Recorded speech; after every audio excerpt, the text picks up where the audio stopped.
एक ऐसी रात थी जब पूरे घर पर अजीब सी चुप्पी छाई हुई थी। हवाओं में कसक थी, दीवारों पर बेचैनी टंगी थी और आंगन में फैली खामोशी किसी तूफान से पहले की खामोशी जैसी लग रही थी। हर चेहरा जैसे किसी बड़ी अनहोनी का इंतजार कर रहा था। और उसी माहौल में खड़ी थी वो लड़की, अहाना। वही अहाना जिसका दिल जितना कोमल था उतना ही टूट चुका था, पर अभी भी उसके भीतर कहीं एक न मिटने वाली रोशनी बची थी। उधर दुर्गा देवी जो वर्षों से इस घर की नींव बनी हुई थी, आज एक ऐसे फैसले के साथ सामने आई थी जिसने पूरे परिवार की रूह तक हिला दी। उन्होंने अत्यंत ठंडे स्वर में कहा, मैं अर्जुन की दूसरी शादी करवाऊंगी। ये शब्द किसी आम माँ के नहीं थे। ये एक ऐसी स्त्री का ऐलान था जिसने अपने अधिकार को अपनी शक्ति समझ लिया था। ये वही शब्द थे जिन्होंने आहाना का संसार चूर चूर कर दिया। जिस आदमी को उसने दिल से चाहा था, जिसके लिए उसने अपना सब कुछ छोड़ दिया था, उसके जीवन में अब दूसरी औरत लाने का फैसला लिया जा चुका था, वो भी बिना उसकी आवाज़ सुने, बिना उसके दर्द को समझे। पर कहते हैं ना, जिसे सब कमज़ोर समझते हैं वही एक दिन सबसे बड़ी आग बनकर उठता है। अहाना की आंखों में आंसू तो थे, पर उन आंसुओं के पीछे कहीं न कहीं एक जलती हुई दृढ़ता भी थी। पहली बार उसने अपनी सास की आंखों में सीधी आंखें डालकर पूछा, क्या मेरे रिश्ते की कोई कीमत नहीं? क्या मैं सिर्फ इस घर की जिम्मेदारियां निभाने के लिए रह गई हूँ? अगर लड़ाई लड़नी पड़ी तो मैं लड़ूंगी। उस पल हवा तक ठहर गई। घर की बड़ी बहुएं, छोटे लोग, यहाँ तक कि परछाइयाँ भी जैसे रुक गई हों। ये वही आहाना नहीं थी जिसे सालों से सब दबा हुआ, सहमा हुआ, चुप देखा करते थे। ये एक नई शुरुआत थी, एक ऐसी लड़की की जिसने अपने टूटे हुए दिल से खुद को ही नई पहचान दी। पर तकदीर भी अजीब होती है। जब एक इंसान अपनी आवाज़ उठाता है, तभी उसकी परीक्षा भी शुरू होती है।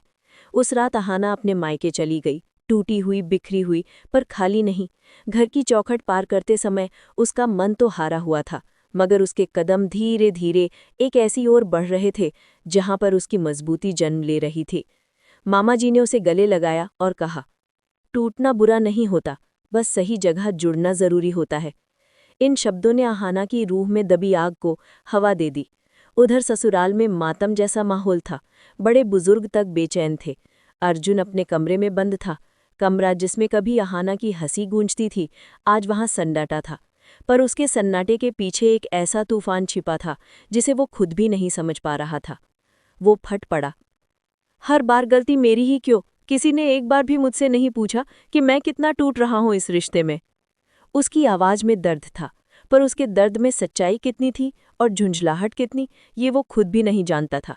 शायद वो भी आहाना की तरह जख्मी था, पर दोनों के घाव एक दूसरे से छिपे हुए थे। और फिर वो घड़ी आई जिसका इंतजार किसी को नहीं था।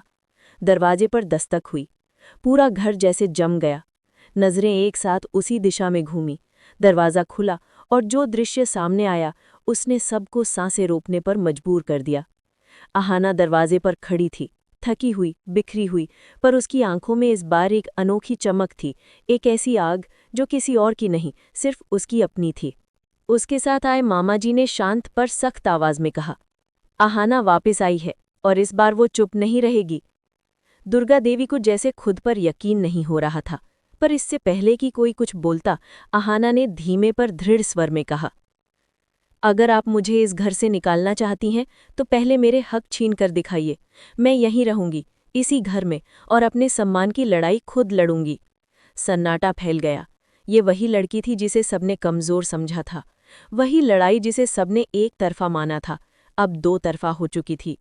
और तभी दुर्गा देवी ने धमकी दी, अगर तुम अभी मेरे साथ नहीं चली तो मैं अर्जुन की दूसरी शादी अभी फौरन करा दूंगे। कमरे में हवा ठहरी। अहाना का दिल जैसे एक पल को रुक गया, पर उसने खुद को संभाला और बोली, शादी करा दे, पर याद रखिए मैं भी बदल चुकी हूँ। जो अहाना यहाँ आई है वो अहाना नहीं जिसे आपने चुप करा दिया था। उधर अर्जुन की दुनिया उलझ चुकी थी।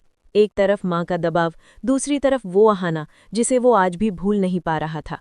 अब सवाल ये नहीं था कि कौन सही है, सवाल ये था कि कौन सबसे पहले टूटेगा और कौन अंत तक खड़ा रहेगा। अब कहानी एक ऐसे मोड़ पर पहुंच चुकी है जहां हर कदम एक युद्ध है, हर फैसला एक आंधी है।